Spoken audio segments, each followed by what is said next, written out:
জ্ঞান থাকা ভালো, কিন্তু বেশি জ্ঞান থাকা ভালো না। যেরকম আপনার জ্ঞান আছে ভালো, এটা সঠিক কাজে লাগান, সঠিক সময়ে সঠিক স্থানে, হ্যাঁ, কাজে লাগান, তাহলে কাজে লাগবে। এখন কিছু কিছু লোক আছে খুব জ্ঞানী, খুব শিক্ষিত, খুব সার্টিফিকেটওয়ালা, কিন্তু তাদের জ্ঞান এমন কাজে লাগায়, পরে এমন মার খায় যে একবারে জীবনে আর উঠে দাঁড়াতে পারে না।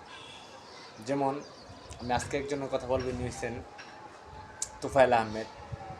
ওনাকে বলা হয় আওয়ামী লীগের বর্ষিয়ান নেতারা। আমি বলবো উনি একটা দামড়া, উনি একটা গাদা। কারণ কি জানেন?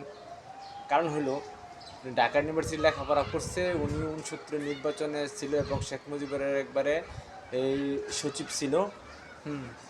তো উনি ছিল রক্ষী বাহিনীর প্রধান। তো উনি দেশের যে ক্ষতি করছে তা বলার অপেক্ষা রাখে না। এইসব লোকেরা হচ্ছে দেশের দালাল।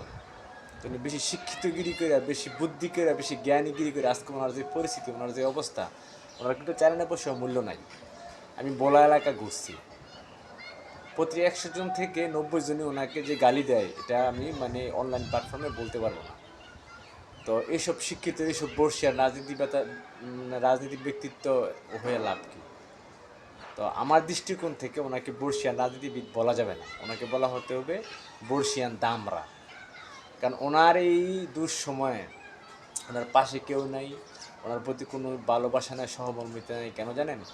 কারণ উনি এলাকাতে উনি ত্রাসের রাজত্ব কায়েম করছে। আমি ওনার এলাকাতে ঘুরছি, অনেকে যারা ভিডিওটা দেখতেছেন তার এলাকায় যান নাই, তার কথা শুধু টিভিতে দেখছেন বা পেপারে পড়ছেন। তার পরিবার, তার আত্মীয় স্বজন থেকে নিয়ে সবাইকে অনুপযুক্ত লোককে অনুপযুক্ত পোস্ট দিয়ে বয়ে রয়েছেন, মানে চেয়ারম্যান মেম্বার থেকে নিয়ে একবার এমপি পর্যন্ত। হুম। তো উনি আর কাউকে, ওই দলের আর কাউকে কোনো সময় দাঁড়াতে দেন নাই, কিন্তু আজকে লাভ হয়েছে কি? ওনার পাশে আজকে কেউই নেই, এবং ওনার যে আত্মীয় স্বজন এরা পর্যন্ত এলাকা থেকে পলাতক। তো এইসব শিক্ষিতর কোনো লাভ নাই ভাই। আপনি যদি একজন রাজনীতিবিদ হয়ে আপামর জনতার ভালোবাসা অর্জন না করতে পারেন, তাহলে আপনার এই রাজনীতির ব্যক্তিত্বের কোনো দাম নাই। তাহলে আপনি একটা দামড়া, আপনি একটা গাধা। ঠিক আছে না, গাধা দামড়ার থেকেও আরও খারাপ। কারণ হলো কেন? কারণ গাধা দামড়াকেও মানুষ ভালোবাসে। হুম। আদর করে একটু ঘাস হইলেও খাওয়ায়, বা মারা গেলে একটু কান্নাকাটি হইলেও করে। তো এইসব লোক, এরা সমাজের শত্রু, এরা সমাজের দেশের কোনো সময় কোনো কাজে আসে না। তারা যে কাজগুলি লোক দেখানো করে, এগুলি তাদের স্বার্থ হাসিলের জন্য করে।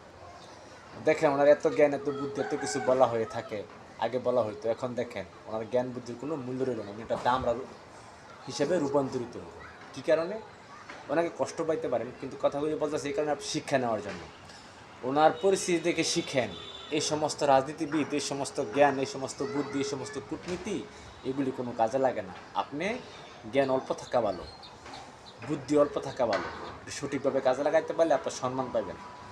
আপনি জীবিত অবস্থায় সম্মান পাবেন, মরে গিয়েও সম্মান পাবেন। তো দেখেন ওনার যে বর্তমান যে অবস্থা, হ্যাঁ, ওনার এলাকায় ওনার জন্য যে কেউ একটা লাঠি নিয়ে বাড়াইব, ওনার এই জনপ্রিয়তাটা এলাকায় নাই। যেই কদিন ওনার দল ক্ষমতায় ছিল, হ্যাঁ, ওনাকে উছিলা করে টাকা কামানোর জন্য ওনার পক্ষে লোক ছিল। আজকে ওনাকে উছিলা করে টাকা কামানো যাবে না, ওনার পক্ষে লোক নেই। অর্থাৎ বুঝে গেল কি, উনি কোনো ভালোবাসা অর্জন করতে পারে না। ভালোবাসা অর্জন করতে পারলে, হ্যাঁ, ওনার পক্ষে দু একজন লোক থাকতো। কারণ যারা নিয়ে আপনাকে সত্যিকারই ভালোবাসবে, তারা যদি কোনো আপনাকে দিয়ে কোনো টাকা কামাই নাও করতে পারে, হ্যাঁ, তাহলেও তারা আপনাকে ভালোবাসবে, সুসময়ে দুঃসময়ে সবসময়। কিন্তু যদি এই হয়ে উদ্দেশ্য যে আপনাকে উচিলা করে সে সন্ত্রাস করবে, সে খারাপ কাজ করবে, সে ঘুষ খাবে, সে দুর্নীতি করবে, হ্যাঁ, তাহলে সে লোক আপনার বিপদে আপনি খুঁজে পাবেন না। তো ওনার যে জ্ঞান, ওনার যে বুদ্ধি জ্ঞান বলা হয়, উনি আসলে কিছুই না। ওনার এলাকায় 100 জনকে জিজ্ঞেস করলে 90 জন ওনাকে যে গালি দেয়, গালিটা অনলাইন প্ল্যাটফর্মে বলা যায় না। তা আসলে আমি বলবো এটা থেকে শিক্ষা নেন, তোফায়েল আহমেদ থেকে শিক্ষা নেন। যেরকম দামরা জ্ঞানী, দামরা রাজনীতিবিদ হলে কোনো লাভ নাই। আপনি অল্প জ্ঞান, অল্প বুদ্ধি থাকা ভালো, মানুষের ভালোবাসা অর্জন করেন। আপনি যেই দলের যে রাজনীতি করেন, মানুষের ভালোবাসা অর্জন করেন, তাহলে দেখবেন আপনার সম্মান আছে, আপনার এই সুনাম আছে, সব কিছু আছে।